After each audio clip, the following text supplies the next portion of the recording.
brought to you by V-Guard. રાજકોટથી જાણકારી કે જ્યાં ચોમાસાની શરૂઆતમાં જ શહેરમાં પાણી કાપ સર્જાવશે। આવતીકાલે અને શનિવારે 6 વોર્ડમાં પાણી કાપ રહેશે। આવતીકાલે વોર્ડ નંબર 11 અને 12માં પાણી નહીં આવે।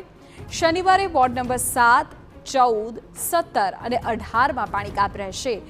આવતીકાલે અંબિકા ટાઉનશીપ, પુનીત પાર્ક, આકાર હાઇટ્સ સહિતના વિસ્તારોમાં પાણી વિતરણ નહીં થાય।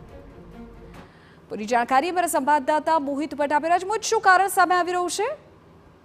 વિધિ, રાજકોટમાં જો પાણી પૂરું પાડતા જો મુખ્ય સ્ત્રોતની વાત કરવામાં આવે તો આજી, ન્યારી અને ભાદર ડેમ, આ 3 ડેમમાંથી રાજકોટ વાસીઓને પાણી છે તે પૂરું પાડવામાં આવે છે। જો કે ભાદર ડેમમાંથી જે રીબડા નું જે સબસ્ટેશન છે ત્યાંથી જે પાણી વિતરણ છે તે કરવામાં આવે છે। તે પાણી વિતરણની લાઈન છે તે ખૂબ જ જૂની લાઈન છે અને તેમાં લીકેજના પ્રશ્નો છે તે આવી રહ્યા છે અને તેને સમારકામ માટે શુક્રવાર અને શનિવાર એમ 2 દિવસ પાણી કાપ છે તે રાખવામાં આવ્યું છે। જો શુક્રવારે વાત કરવામાં આવે તો વોર્ડ નંબર 11 અને 12માં પાણી કાપ રહેશે, જેમાં અંબિકા ટાઉનશીપ, પુનીત પાર્ક, આકાર હાઇટ સહિતના વિસ્તારોમાં પાણી વિતરણ છે તે નહીં થાય। આ ઉપરાંત જો શનિવારની વાત કરવામાં તો શનિવારે વોર્ડ નંબર 7, 14, 17, 18 એટલે કે Dhebar road, Bhaktinagar station plot, Vijay plot, Lohanagar, Vaniyawadi, Gayatrinagar, Shramjivi society, Hasanwadi, Gujarat housing board સહિતના જે વિસ્તારો છે ત્યાં પાણી વિતરણ નહીં થાય। લોકોને કોઈ અગવડતા ન થાય તે માટે રાજકોટ મહાનગરપાલિકા દ્વારા અગાઉથી જ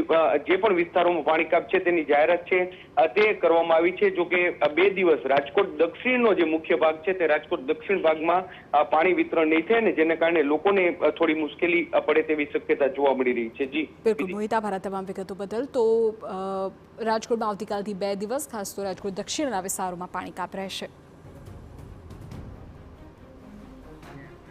Brought to you by V-Guard.